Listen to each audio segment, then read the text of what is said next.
చిగురు ఏం చేస్తారమ్మా? బొమ్మిడి చేపల కూరలు వేస్తారు, రొయ్యలలో వేస్తారు, పప్పులు వేస్తారు, తొక్కు నూరుతారు, చింత చిగురు తొక్కు నూరుతారా?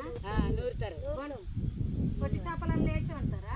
చేపలు కూడా వేస్తూ బొమ్మిడిలలో వేస్తాం. బొమ్మిడిలల్లా ఒట్టి చేపలల్లా రొయ్యలల్లా ఈ చింత చిగురు ఈ చింతాకు ఎన్నిటికి పని చేస్తుందో. అయ్యో ఆకు దూసి దప్పడం కూడా పెడతాం. దప్పడం కూడా పెట్టేది అప్పట్లో. ఇప్పుడు చింత చిగురు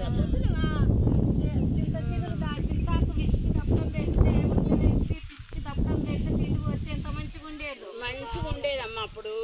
ఇప్పుడు అన్ని చాన్లే పడుతుండ్రమ్మా, ఏది తింటలేరమ్మా.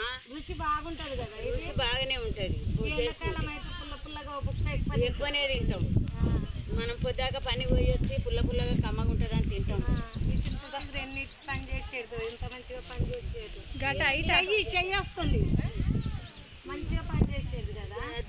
చింత చెట్టు అయితే 4-5 రకాలు వండుకోవచ్చు. 4-5 రకాలు వండుకోవచ్చు. పప్పులు వేయచ్చు, చేపలలో వేయచ్చు, అన్నింట్లో పని చేస్తారా? కమ్మగా ఉంటుంది.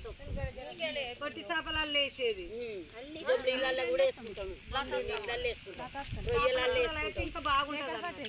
మాడిబిడ్డలకు చేపల కూరలు వేసి పెడుతున్నా, చేపల కూరలు వేసి పెడుతున్నా, ఇష్టమే.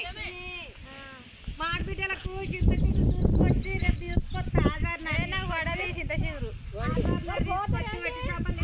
నాకు వడది. తింటారు అందరూ, బాగుంటది. మాడిబిడ్డలు మత్తుకుండ్రు, మాడిబిడ్డలు వాళ్ళు కూడా తింటారు. అమ్మలకేమో తీసుకొచ్చింది దప్పడం పెడతా,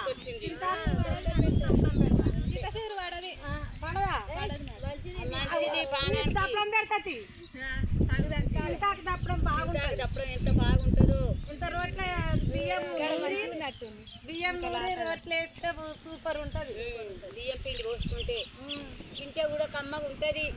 మందులు సూదులు ఉంటాయి కదా, మందులు పెట్టుబడి పెట్టింది కాదు, పట్టేది. మందులు లేని పంట ఇది, మంచిగా ఉంటుంది. ఇది అన్నిటికీ మంచిదే, బాగుంటది. ఇది మీరు వేసుకుంటారా? మీరు చింత చిగురు చేపలలో వేసుకుంటారా, వేసుకోరా? కామెంట్ చేయండి, లైక్ కొట్టండి, షేర్ చేయండి. బాగుంది.